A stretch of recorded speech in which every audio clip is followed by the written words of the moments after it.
Dios les bendiga. Hoy en una entrega más de su programa Entre Ideas y Verdad. Gracias por escucharnos y por vernos. Y Dios les bendiga y gracias por suscribirse. Seguro ya se suscribieron. Gracias por suscribirse y por seguirnos en YouTube por medios ACN. Héctor, Dios te bendiga. Amén. Bendiciones, pastor. También para usted. Hoy estamos de cumpleaños, estamos de fiesta. Así mismo es. ¿Cuántos son estos? ¿Se puede decir? Sí, creo que lo sí. Puede decir, lo puede Sí, decir. hay personas que no les gusta, pero eso no tiene nada que ver, ¿no? Gracias a Dios tenemos ya 42. Okay. Estamos un poquito ya... No, pero bien, hoy hay celebración. Sí. Te voy a invitar a comer a tu casa hoy. No sé, me gustaría que fuera a tu casa, pero bueno. No, te voy a invitar a comer a tu casa. No, nos alegramos y esperamos que el Señor te dé un día bonito hoy. Pueden escribir la felicitación a Héctor en el video, ¿verdad, Héctor? Así es, sí.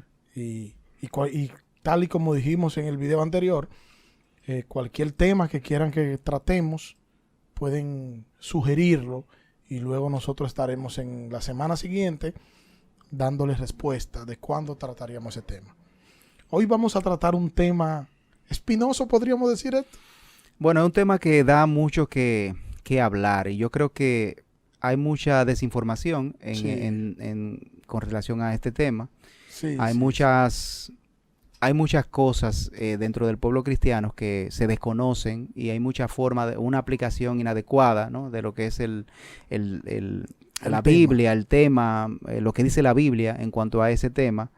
Y también hay mucha gente sufriendo también, yo diría que por esa situación. Sí, entonces vamos a hablar, el tema es el divorcio desde la óptica bíblica. Amén. Eso es el tema. Y decir de entrada, Héctor, que nosotros queremos ver este tema, ya tomando la idea final de lo que tú estabas diciendo ahora, sin intención de agredir ni acusar. Esa no es la intención de nosotros, sino más bien de exponer el mensaje bíblico y de ayudar a muchos hermanos y hermanas que puedan estar atravesando por este camino triste sin ellos saber qué hacer porque estén en un contexto donde no se haya aplicado bien el texto bíblico y puedan estar preocupados. ¿Cuándo permite la Biblia el divorcio? Desde que concluye el divorcio, ¿puede haber un nuevo casamiento? ¿Qué hacemos si el cónyuge no creyente se separa y se va a formar otro matrimonio? ¿Qué hacer si vivimos en concubinato? Estas son algunas de las preguntas que vamos a tratar de responder. Y estamos conscientes que hoy solo vamos a introducir. Esperemos que, avanzar, pero sí, estamos conscientes de ello. Sí. Que vamos a tener que hacer una miniserie de este tema porque es imposible que nosotros lo tratemos en el poco tiempo que dura este programa. ¿Verdad, Héctor? No, es que la complejidad del tema requiere un análisis un poquito más detallado en cada punto que uno vaya a tratar, porque si nos quedamos solamente en las ramas, vamos a seguir en lo mismo. Exacto. Y la idea es que los hermanos que nos están mirando pues tengan un panorama real de lo que tiene que ver este tema del divorcio, y que si alguno está atravesando por una situación de estas, que sabemos que es muy dolorosa, pues pueda tener un panorama bíblico y así aplicarlo a su vida y a su situación, y que pueda realmente tener una salida bíblica de la situación en la que está, o que pueda realmente glorificar al Señor, por así decirlo, en sentido general. Muy bien. Yo creo que vamos al texto, ¿verdad? Al pasaje. Vamos a leer un pasaje para tomar ese pasaje como base.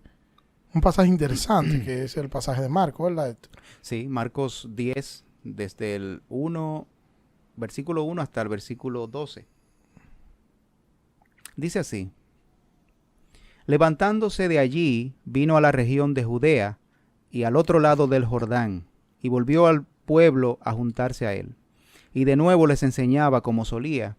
Y se acercaron los fariseos y le preguntaron, para tentarle, si era lícito al marido repudiar a su mujer. Él respondiendo les dijo: ¿qué os manda Moisés? Ellos dijeron: Moisés permitió dar carta de divorcio y repudiarla. Y respondiendo Jesús les dijo: Por la dureza de vuestro corazón os escribió este mandamiento. Pero al principio de la creación, varón y hembra los hizo Dios. Por esto dejará el hombre a su padre y a su madre, y se unirá a su mujer, y los dos serán una sola carne. Así que no son ya más dos, sino uno. Por tanto, lo que Dios juntó, no lo separe el hombre. En casa volvieron los discípulos a preguntarles de lo mismo, y él les dijo: cualquiera que repudia a su mujer y se casa con otra, comete adulterio contra ella. Y si la mujer repudia a su marido y se casa con otro, comete adulterio. Sí. Este es un pasaje, para mí es sumamente hermoso este pasaje.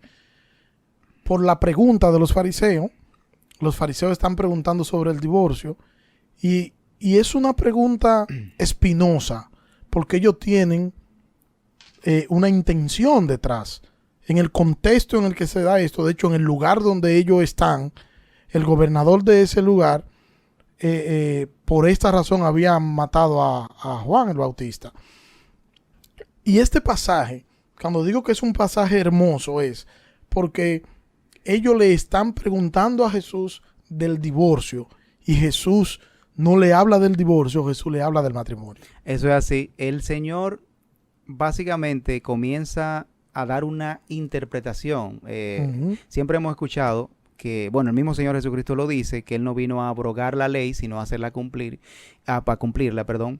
Entonces vemos al Señor que siempre trata de dar una correcta interpretación de la ley, una correcta interpretación de lo que es la doctrina del Antiguo Testamento con relación a los temas que Él trataba. Y en este caso vemos al Señor que ellos le hacen una pregunta acerca del divorcio, sin embargo, Él tiene que sentar las bases de por qué responder o cómo responder a esa pregunta, y la base está en el matrimonio, porque para que pueda haber un divorcio, evidentemente debe de haber antes un matrimonio. Sí, pero fíjate, a pesar de que tú dices que él sentó las bases, pero él no le contestó a ellos. Él le contestó en la casa, fue a los discípulos la pregunta, pero a ellos no le contestó del divorcio. A ellos le dijo lo que era importante. ¿Y qué es lo importante? El matrimonio. El matrimonio, o sea, él le mostró, él le enfocó el matrimonio y no le contestó. Le contestó a los discípulos ya en un espacio de intimidad.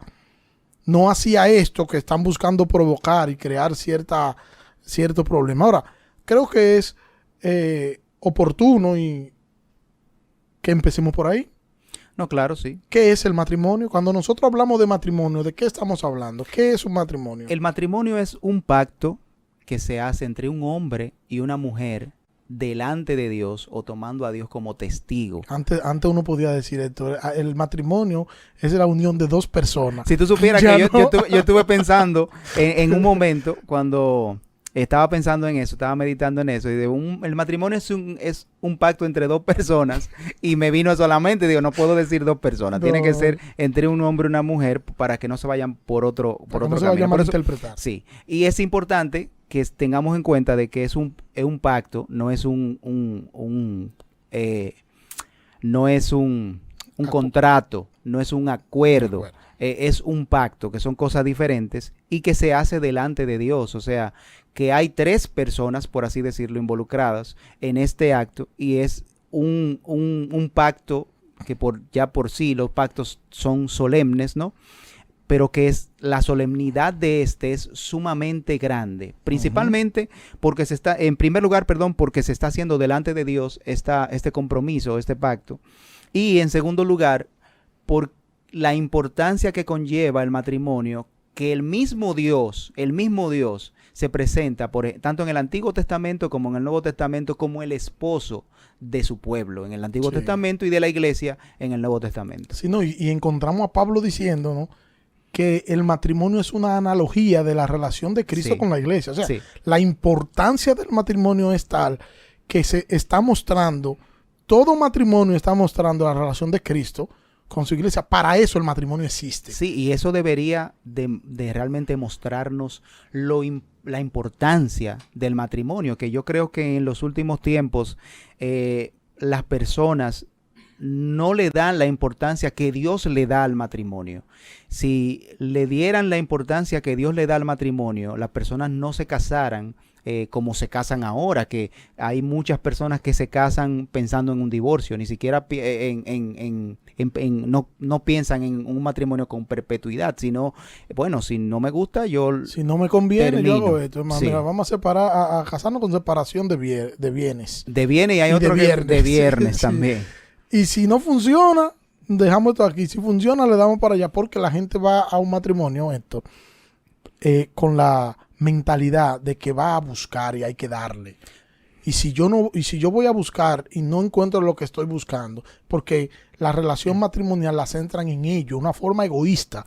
Bueno, yo soy partidario y de los que pienso que el ser humano en sentido general, hay dos cosas particulares que lo definen, ¿verdad? Uh-huh. Es el egoísmo y el orgullo. Esas son las dos cosas Y el que nuevo sistema, ¿no? entiendo que lo definen. Si tú te pones a ver, en cada cosa que nosotros buscamos, en cada situación en la que quizá nos encontremos, por lo regular tratamos de buscar algún beneficio particular. Uh-huh. Y en la medida en que vamos desarrollando cualquier cosa, siempre vamos pensando, esa es nuestra manera de pensar. Por lo regular no pensamos en el beneficio del otro. Eso sería un pensamiento secundario. Pero por lo regular pensamos solamente en eso. Entonces, cuando llega el matrimonio, la persona quiere ser feliz. De hecho, eso es uno de los deseos del ser humano. Yo diría que el fundamental es que quiere ser feliz. Entonces, cuando va al matrimonio, va con esa misma idea de que quiere ser feliz, pero no piensa que el otro también quiere ser feliz. Entonces, yo quiero que el otro también me haga feliz a mí, ¿verdad? Y yo también aportar para mi felicidad. Entonces ya tenemos una actitud egoísta, inmediatamente comenzamos, oye, vamos a entrar al matrimonio. Y dicho sea de paso, no es correcto que un creyente vaya al matrimonio con esa mentalidad, con esa perspectiva de querer ser feliz en una relación matrimonial. Tú sabes que también hay mucho desconocimiento y mucha ignorancia dentro del pueblo de Dios, porque también ha habido mucha dejadez yo diría que de las iglesias y también de los pastores o de muchos pastores con relación al tema del matrimonio, porque no le han dado la importancia necesaria antes de que la persona se case. De hecho, hay iglesias, ¿no?, que tienen eso por norma, de dar una consejería prematrimonial a los novios con el fin de que también entiendan que lo que significa el matrimonio. Sí, y es por eso que mucha gente llega al matrimonio con un desconocimiento real de a qué que se van a enfrentar y qué van a encontrar. Es así. No, y la importancia de eso, de lo que es la consejería prematrimonial, es que hay muchas cosas que se resuelven en ese lapso de tiempo. Claro. Que si no se resuelven en ese lapso de tiempo, en el primer año de matrimonio, todo eso va a ir estallando. Y van ahí como si fuesen tubería, detonando por un lado y detonando por otro lado, porque no se trabajó en el momento oportuno, que es en esa etapa donde se debe enfocar. Pero la importancia de un matrimonio y un creyente debe entender que el matrimonio no es algo trivial, que no debe ir al matrimonio pensando como piensa el no creyente, que piensa en ir al matrimonio a buscar, a beneficiarse, y si esto no funciona, me voy de aquí. Esa no puede ser la mentalidad del matrimonio. ¿Por qué? Porque esa no es la mentalidad que Dios tiene del matrimonio. No, y que también en la misma consejería prematrimonial hay muchas cosas que salen a relucir. Porque tú sabes que en la efervescencia del noviazgo, o sea, yo estoy enamorado de una persona y esa persona me gusta mucho y yo paso por alto cosas que a la larga me van a traer problemas, obviamente. Ya después que tú estás casado es más complicado, tú entiendes la situación, porque ya tú tienes que cambiar tú y también obviamente permitir que esa persona cambie, pero eso es si la persona quiere cambiar, ¿tú entiendes? Sí. Antes del matrimonio, tú te puedes dar cuenta si verdaderamente esa persona es pareja tuya. O sea, ¿qué me refiero con esto? No necesariamente una persona pudiera ser la pareja con la que tú te vas a casar. ¿Por qué? Porque hay cosas en las que quizás esa persona no está de acuerdo o forma de actuar o de pensar de las que tú tienes que hacer un trabajo, obviamente, como creyente, como siervo del Señor, como una persona que quiere hacer la voluntad de Dios, trabajar con tu novia antes de tú casarte, pero eso no quiere decir que tú te tengas que casar con esa persona, porque evidentemente hay cosas que tú vas a ver y deberías de ver más allá. Muchas veces nosotros pensamos que, bueno, mi pareja ahora hace tal cosa, pero cuando nos casemos, él lo va a cambiar. Y es todo lo contrario, es todo lo contrario, no solamente empeora, sino que surgen otras peor. Que nos dañan nuestra relación matrimonial, pero también nos dañan hasta nuestra relación con el Señor, porque yo te voy a decir una cosa, cuando uno está en una situación de estrés así, o incómodo, que obviamente se desprende del hecho de que somos egoístas, eso también causa un daño en la relación con el Señor, porque evidentemente el Señor nos manda a amar a nuestro prójimo. Así es. Entonces, por eso algunas parejas que uno trata dentro del proceso de consejería prematrimonial, a veces hay parejas que uno tiene que decirle, miren, ustedes no se pueden casar, ustedes no se deben casar, y se recomienda.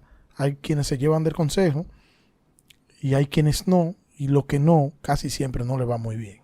Sí, entonces el hecho de dar un consejo antes de tú casarte, y yo creo que eso va también con la misma consejería prematrimonial, que las personas deben de tomar una consejería prematrimonial en su iglesia, y los pastores que nos están escuchando también tienen que tener ese espacio para dar una consejería prematrimonial bíblica a los creyentes que van a casar, porque evidentemente hay cosas que ellos necesitan saber. Y ellos tienen la oportunidad de, si se van a casar y ven que hay situaciones que están por encima de su dominio y que obviamente no son pareja, por así decirlo, y resumirlo en una frase, pues no se casen. No es obligado casarte con una persona en particular. Yo sé que hay muchos hermanos que dicen, bueno, esa fue la que Dios me dio. No, Dios nos da la oportunidad de elegir nuestra pareja. Sí. Al que no le dieron esa oportunidad fue a Adán. Porque a Adán se le hicieron y la dieron, pero la dieron perfecta, ¿eh? Nosotros no tenemos esa, fue el mismo Dios que se la dio. Dios la hizo y se la dio. No fue que Dios la buscó de entre un grupo y se la trajo. No, Dios la hizo y se la dio. Nosotros no tenemos esa oportunidad. Dios nos dio la oportunidad de buscarla. Y evidentemente tenemos que tratar de buscar una persona que ame al Señor por sobre todas las cosas. Así es. Y decir esto también, que el parámetro para el matrimonio no son el matrimonio de nuestros padres, ni es el matrimonio de alguien que nosotros pudiéramos considerar que es una persona o una pareja que son ejemplares. Ellos no son el parámetro. El parámetro del matrimonio sigue siendo las escrituras, sigue siendo la relación de Cristo con la iglesia. Ese es el modelo. El modelo sigue estando en las escrituras. O sea, y digo esto porque hay personas que tienen un mal concepto del matrimonio por cosas que han visto en ellos, sus propios padres, o algo que ellos vivieron, o algo que vieron vivir en alguien, pero ese no es el modelo. El modelo sigue siendo Cristo y su relación con la iglesia. ¿Quieres saber lo que es el matrimonio en realidad? Volvemos al punto de siempre. Volvamos a la Biblia. Eso es así. Cristo, de hecho, el mismo apóstol Pablo dice que maridos, por ejemplo, amen a su esposa así como Cristo amó a la iglesia. O sea, el parámetro no van a ser mis padres porque evidentemente son personas imperfectas y puede que alguna persona o muchos de nosotros no tuvieron padres que no son creyentes. O sea, con más razón a no tener a sus padres como parámetro. Pero también hay personas, aun cuando sean creyentes, que no tienen la mejor actuación como creyente que digamos, o sea que no podemos tampoco tomar esa persona como parámetro, porque evidentemente vamos a ver fallos que si los replicamos en nuestro matrimonio, entonces vamos a tener, quizás no vamos a tener los mismos resultados que tuvieron nuestros padres, puede que tengamos resultados peores. Sí, porque vamos a replicar los errores de ellos y los nuestros. Sí, claro, y que somos personas diferentes. Exactamente, así es. Entonces, eso es en cuanto a lo que es el matrimonio. Decir de entrada también, ya para ir entrando un poquito al tema que es el divorcio, en ninguna parte de la ley mosaica estipula el divorcio como tal. Por ejemplo, en Deuteronomio 24, del 1 al 4, usted lo busca y usted va a encontrar allí la protección o los derechos a la protección de la mujer, que es lo que hace Deuteronomio allí. Es como crear derecho para que la mujer pueda estar segura. Y nos habla de la carta de divorcio, que nos habla aquí en el texto que acaba de leer Héctor de Marcos. En la carta de divorcio, el esposo debía especificar la razón de por qué le estaba dando la carta o de por qué la estaba repudiando. Pero esto, ¿con qué fin era esto? ¿Con el fin de cuidar al hombre? No, con el fin de cuidar la reputación de la mujer. O sea que al final, esta carta de divorcio a la que está haciendo referencia aquí los fariseos, citando a Malaquías, es cuidando, protegiendo la integridad de la mujer misma. Tú sabes que en la Biblia, y yo sé que hay muchas personas que piensan que no es así, pero, y de hecho muchos creyentes, ¿no? Lamentablemente. Pero la Biblia siempre, la Biblia no se inclina a un lado de la balanza, como muchas personas piensan, ¿eh? No, la Biblia no tiene que ver con eso, porque el Dios es Dios tanto de hombres como de mujeres. Y el propósito de Dios, no en cuanto a lo que tiene que ver al ser humano, es su gloria, o sea, glorificarlo a Él. Y por eso en la Biblia encontramos que en las leyes mosaicas, aun cuando estamos claros de que la mujer, por ejemplo, en los tiempos del Antiguo Testamento, no gozaba de ciertas libertades como goza ahora en la época en la que estamos viviendo, y que tampoco gozaba en la época del Señor Jesucristo, ¿no? Pero en la ley mosaica evidentemente habían situaciones diferentes. Sin embargo, vemos que las leyes estaban estipuladas casi, por así decirlo, en un 100%, que cada quien, o sea, tanto para hombres como para mujeres. Por ejemplo, en el caso de lo que es la fornicación o el adulterio, era lo que iba a decir. La pena no era solamente para la mujer, como muchas veces se presenta, porque se ve a la mujer que adulterando. Por ejemplo, en el caso del Nuevo Testamento, que el Señor, que encuentran a la persona, a la mujer adúltera, y la van a apedrear, y el Señor dice lo que dice.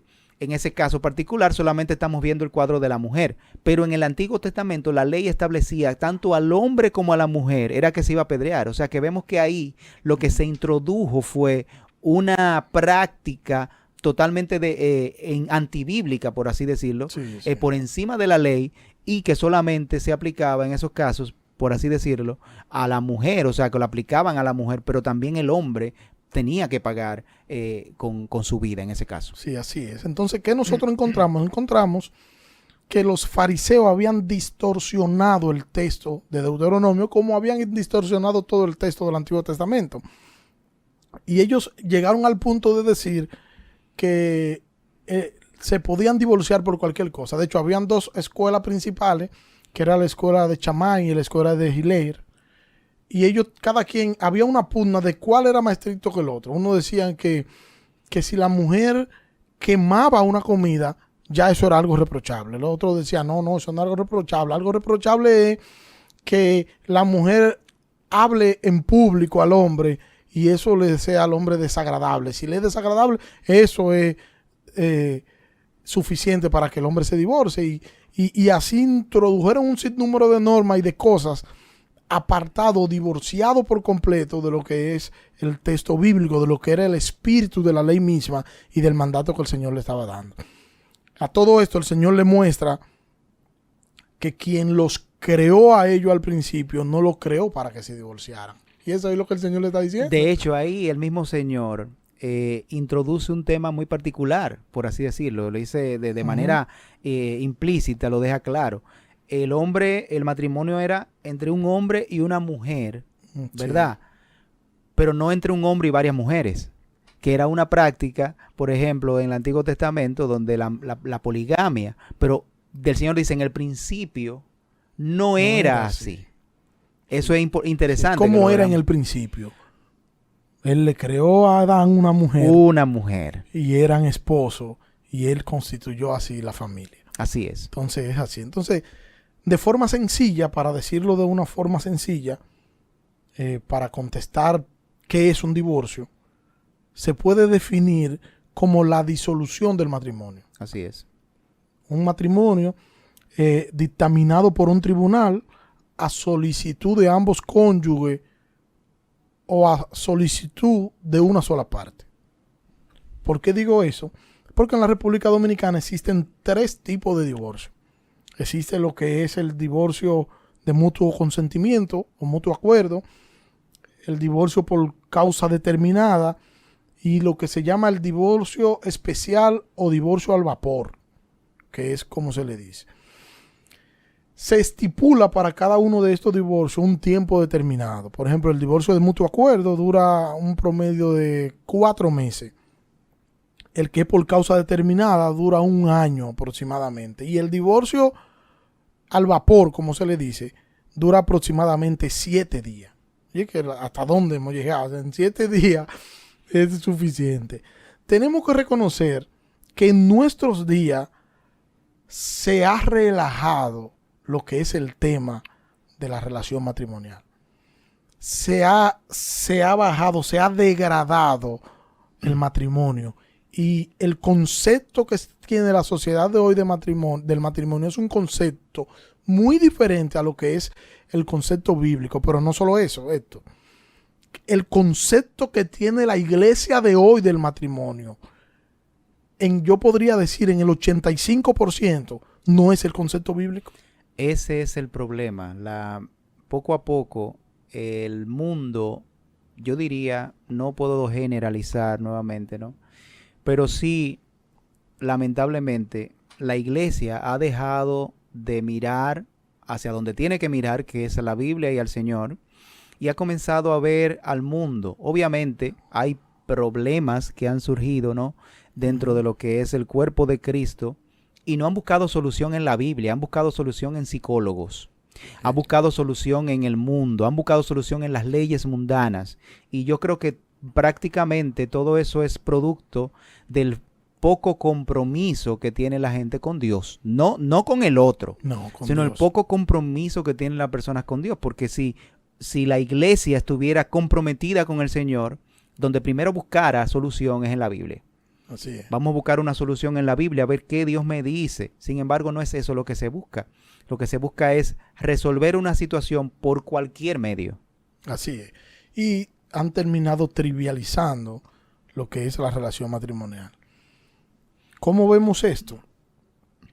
Cada año miles de personas se divorcian. Uh-huh. Mira este dato, Héctor, que para mí fue un dato alarmante.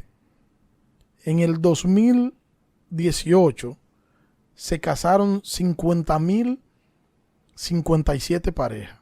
Y en ese mismo año se divorciaron 24,772. Eso es para mí sumamente alarmante. Más de la mitad, o casi la mitad. Casi el 50%. Mitad, casi el 50%, sí. El 40% según los datos estadísticos.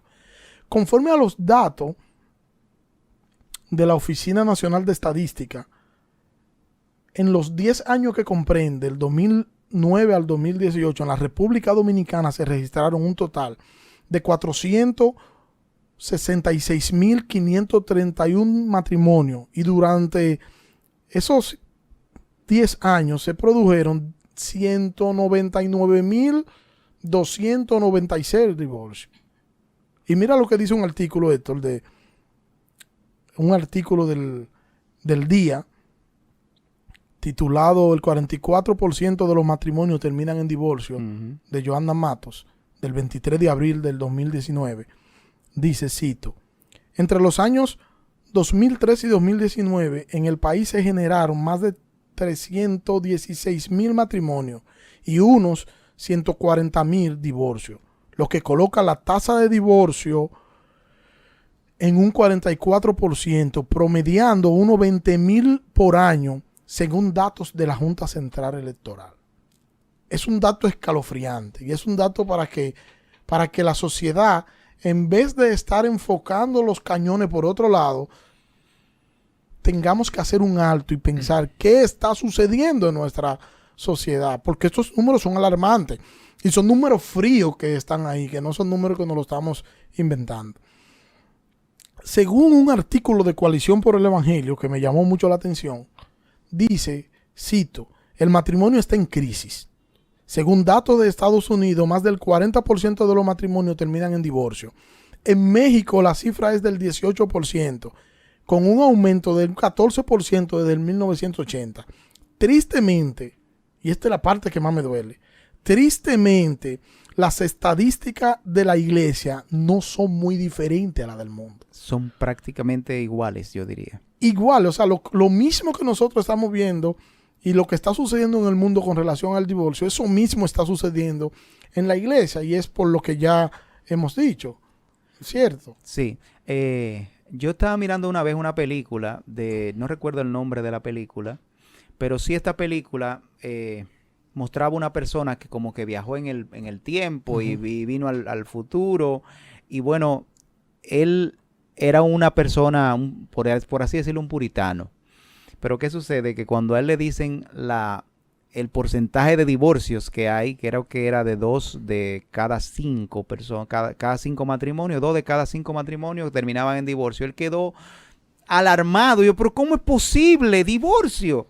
Pero que no puede ser. O sea, vemos cómo antes las personas miraban al divorcio de una manera totalmente diferente a como ahora la estamos mirando. O sea, cómo las personas ven ahora mismo el divorcio como una solución real, pero no lo ven antes, o sea, durante el proceso, sino lo ven antes de casarse. Lo están mirando como una posible solución a cualquiera de sus problemas matrimoniales. O sea, que están acudiendo al matrimonio ya predispuesto y con una solución prefabricada llamada divorcio para resolver. Una solución debajo de la manga. Sí. Si no me funciona, bueno, pues y yo creo que eso es parte de la problemática en la que estamos viviendo. O sea, los matrimonios terminan, yo diría, no por problemas intrínsecamente de la relación que han tenido, sino básicamente por la predisposición que se tenía antes de casarse. Como tengo una predisposición ya al divorcio antes de casarme,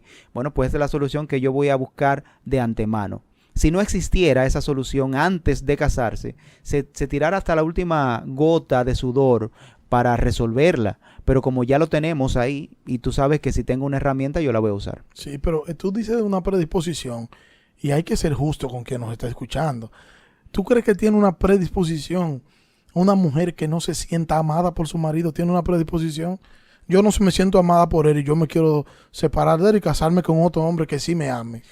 Mira, el problema es que como lo pudiera decir Gary Chapman, ¿no? En su libro El matrimonio, pacto y compromiso, el problema es que no podemos descansar ese tipo de cosas en sentimientos. Y si yo está tomando una decisión tan importante, ¿no? La basada en sentimiento, ni siquiera ha tomado en cuenta que tiene que pensar qué es bueno o qué es correcto, por así decirlo, de cara a lo que es lo que dice la Escritura, sino cómo se siente. O sea, yo me siento y nosotros no podemos sentir o bien o mal dependiendo circunstancias de la vida que nos ocurran. Nosotros no podemos sentir bien o mal. Entonces, el hecho de que tú sientas que una persona no te ama, eso no quiere decir que la persona no te ame. Eso es lo primero. En segundo lugar... O sea, tú estás diciendo que las emociones me pueden engañar. Sí, claro, pero claro. Las emociones te pueden llevar por un camino totalmente irreal, un camino totalmente distinto de lo que realmente es. Tú puedes hacerte un mundo. Por ejemplo, yo llego a un lugar y a mí no me saludan. Y digo, wow, me siento al menos, no me saludaron. Wow, Daniel me vio, me pasó por el lado y no me saludó. Wow. Que ayer... O sea, yo estoy haciéndome un mundo. Comienzo a hacerme un mundo. Mira, seguro fue porque yo le dije tal cosa. Seguro fue porque yo hice tal cosa. Seguro fue porque ya él como que, no sé, ya él no me quiere o él me odia o él, lo que sea. O sea, ya comienzo a hacerme un mundo. Pero eso solamente está en mi cabeza. Cuando viene a ver, voy donde Daniel y le digo, wow, papá, ¿pero y qué fue? No me saludaste. Y yo ajeno a todo eso. Yo no te saludé. Óyeme, yo estaba pensando en tal o cual cosa. ¿Por qué? Porque realmente los sentimientos nos llevan a nosotros a tomar o a pensar cosas que no necesariamente es lo que están sucediendo. Y aún fuera así, estoy casi seguro que debe de tener una explicación en la otra persona. que básicamente, aquí un punto importante, nosotros nos sacamos de la ecuación y decimos que el otro no me, como dice la mujer, no me ama. No me ama. Yo siento que él no me ama, pero yo saco de la ecuación el hecho de que posiblemente esa actitud de esa persona haya sido motivada por mí. Sí. Y si yo saco eso, el malo es él, no yo. O el malo es ella, no yo. Porque no me ama. Yo soy un tipo bueno. Yo soy un tipo que hago las cosas bien. Pero lo más probable es que quien haya motivado eso soy yo. Pero tú notas la diferencia cuando cuando una persona te dice, Héctor, mira, tú hiciste tal o cual cosa. Y eso no está bien. Tú no me saludaste para tomar mi momento que tú dijiste. Y tú eres una persona creyente. Tú no puedes hacer eso. Es diferente a una persona que te diga, Héctor, yo estuve analizándome, porque cuando pasó tal cosa, yo me analicé a ver y entiendo que no hice nada. ¿Tú crees que yo cometí algún error en tal cosa que hice? ¿Por qué tú dices eso? Ah, bueno, porque llegué en tal momento y no me saludaste. Y eso me hizo sentir mal. No sé qué me está pasando. Y eso te da la oportunidad a ti a decir, no, eso fue por tal cosa. Pero cuando la persona te dice lo que te dijo antes, te va a llevar a entender que se está autoevaluando. Y si se está autoevaluando, está buscando la culpa no en ti. Sabe y está consciente que hay cosas que ella puede hacer o que él puede hacer que le pueden hacer ver lo que no es. Que sus sentimientos le pueden cegar y ver otra cosa. Claro, dependiendo realmente del estado de ánimo que tenga una persona, va a haber o negativa o positivamente una acción del otro. O sea, si esa persona está contenta, está alegre porque quizás consiguió algo en ese momento y le pasa a la otra persona por el lado y no lo saluda. Por ejemplo. 1.5, por ejemplo. Se sacó, no sé, un carro en el trabajo, ¿verdad? Estaban rifando un carro en el trabajo y se lo sacó. Está contento. O sea, y le pasa ese amigo por el lado y no lo saluda. Yo estoy casi seguro que él no va a ver eso como si fuera al contrario. Como que si ese día él haya perdido, por ejemplo, se le hayan perdido 100,000 pesos, ¿verdad? Óyeme, se me perdieron 100,000 pesos. Ese día el tipo está depresivo, caramba. Sí. Y le pasa a ese amigo y no lo saludan. Va actuando. Óyeme, encima de que me pasa esto, tampoco me saluda. Entonces la misma persona va a tener acciones diferentes dependiendo lo que le esté pasando en ese momento. Sí. O sea que eso normalmente va a estar siempre en nuestra mente. El otro no necesariamente va a pensar, no voy a saludar a Héctor o no voy a saludar a Daniel hoy porque me cae mal. Y eso es lo que a muchas personas le viene a la mente. No me saluda porque me cayó mal. No es así. Ya descartamos las emociones. Las emociones no son buenas para tomar ningún tipo de decisiones, mucho menos una decisión como esta. Las emociones no se pueden basar en las emociones. No, claro que no. Ahora, y de aquellos hermanos y aquellas hermanas, Héctor, que se sienten maltratadas por su pareja, que dicen, yo me voy a separar porque yo me siento maltratada por él. Bueno, mira, hay un libro que se llama Amor y Respeto. Sí. No recuerdo el nombre del autor, pero básicamente habla de cómo las relaciones normalmente tienden a meterse o comienzan algo que le llama a él un círculo alienante, en el cual esta persona me trata mal y por eso yo voy a tratarla de esta manera. Entonces se hace un círculo en el que ninguno de los dos tenemos esa comunicación, y por eso que quiero hacer un paréntesis aquí, hablar de lo que es la comunicación. La comunicación es sumamente importante en la pareja. Y desde ahorita estamos hablando de situaciones que se dan y que se dan precisamente por una falta de comunicación. Sí. O sea, porque todo lo que yo he comenzado a pensar dentro de mí ha sido precisamente porque no he hablado con la otra persona al respecto y por eso yo no tengo información. O sea, nos falta mucha información para poder llegar a una conclusión. Obviamente, esa conclusión no necesariamente tiene que ser una conclusión negativa, pero sí tenemos mucha falta de información. Entonces, ¿qué pasa? Quizás, que es lo que pudiera estar sucediendo, esta mujer se siente maltratada por su esposo, pero nunca le ha externado eso. Él no sabe eso, pero él tampoco le ha comentado de la situación que ella está haciendo con él. O sea, de lo que ella está haciendo con él y que a él le molesta. Sí. Y están en un círculo interminable que hasta que uno de los dos no tome la decisión de cortar con eso, bueno, van a seguir así hasta que llegue, si es que llegan en algún momento, un divorcio. O sea, a ver si, y lo detallo para que quien nos esté mirando pueda entender. Tú no me amas, y por eso yo no te respeto. Uh-huh. Yo no te respeto porque tú no me amas, ¿verdad? Así ¿Verdad es, que sí? así es. Entonces, con eso estamos diciendo que incluso ese tipo de maltrato, porque hay otros tipos de maltrato, no debería ser un escape o una salida para poder justificar un divorcio. Claro que no. Claro que no. Obviamente, si hay un maltrato físico, no se justifica un divorcio, pero yo entiendo que la vida de la persona puede correr un riesgo en ese caso y hay que ver realmente cómo solucionar esa situación. Al paso, dámelo al paso. Ok. Tú me estás diciendo entonces que si una mujer es maltratada físicamente, el esposo le da golpe, Uh-huh. ¿debe divorciarse? No estoy llegando ahí. Estoy diciendo que eso hay que analizarlo, esa situación.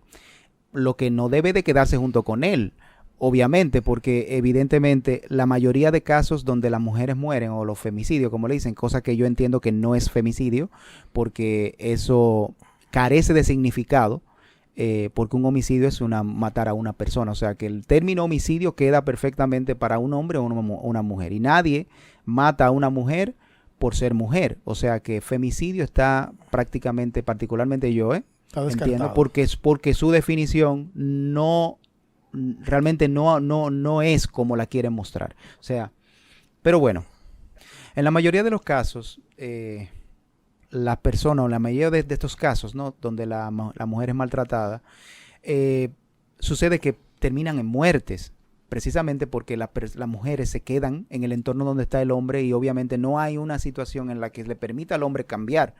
Entonces, por eso es que digo que debe de tomarse eso en cuenta y hay que analizar la situación. Lo que no debe de quedarse por lo menos viviendo con esa persona, porque es una persona violenta y ha mostrado cierta violencia con ella y obviamente como hermanos en la fe y también el pastor debe de tomar una acción en cuanto a eso para evitar quizás un homicidio, ¿no? Sí. Estamos de acuerdo. Ahora, Héctor, la pregunta sería, que se estarían haciendo algunos de los que nos están mirando, ok, la separamos. Podría divorciarse, porque está cuidando su integridad física. Y la Biblia nos manda a cuidar nuestra integridad física.